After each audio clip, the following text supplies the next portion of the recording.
Okay, so we got this, and we're going to do algebraic equations today.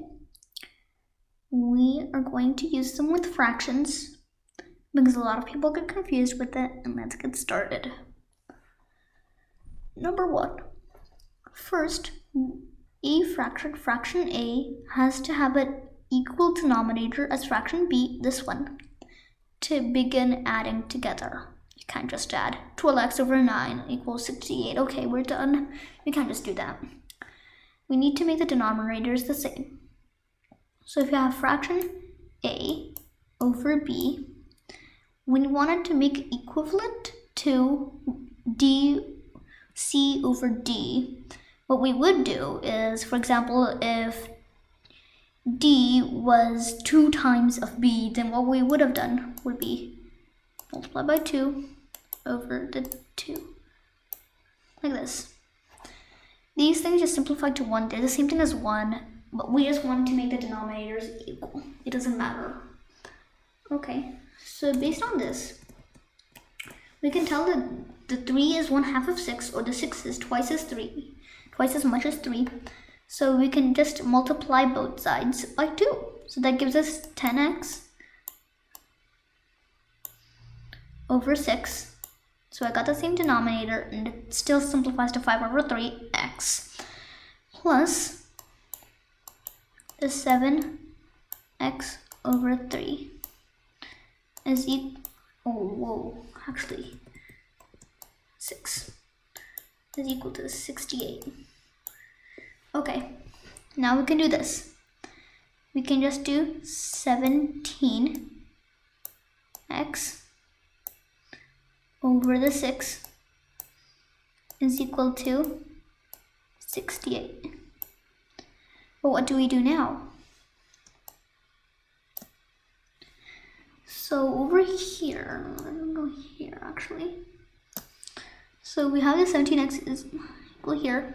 So what we would do is multiply this side by 6, and then this would go away.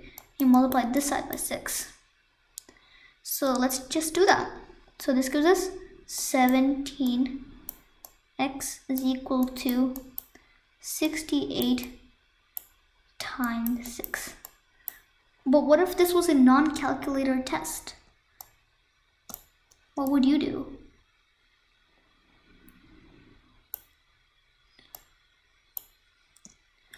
So because this is let's just say that this is a non-calculator test. What would we do would be, we could just, if you have the capacity, you can just multiply this right through, but there's a much easier way. After this step, let's just keep it like this. We would divide by 17 to get rid of the multiplication sign, and then divide by 17. So this is how you should really do. That's what I do all the time to save me a lot of time. We just go directly in one step. So then over here, we can do 17 times 1. We can divide 17 here, and this leaves us with 4. And 4 times 6 gives us 24.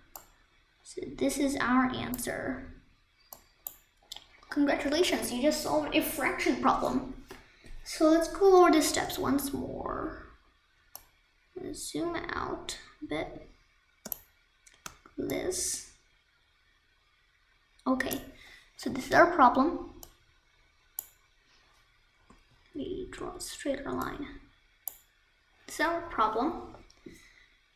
So what we did was we multiplied 2 on both sides because this was twice as much to make the denominator the same, and then we added it, and we got this 17 or x over 6, and then we got this is equal to 68, and then you multiplied by 6 and divided by 17 at the same time, and got us 24. So x is equal to 24.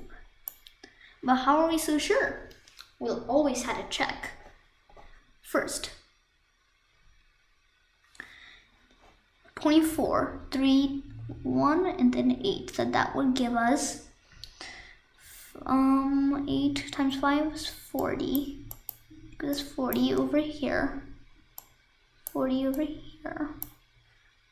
And then plus the 24 here, so that would give us 28 over here.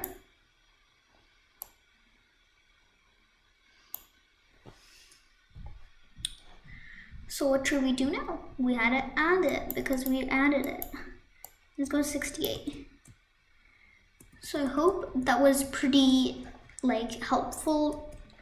Please enjoy watching the video. If you don't understand, watch the video again. Maybe try it once more time or grab out another fraction problem you just made up and try solving it. If it doesn't end up as a whole number like mine, that's because I set it up to be a whole number. It doesn't have to be a whole number. You can just check it with the calculator later or on. And if it actually gives the answer, then good. You're good to go. Please watch our other videos and let's go.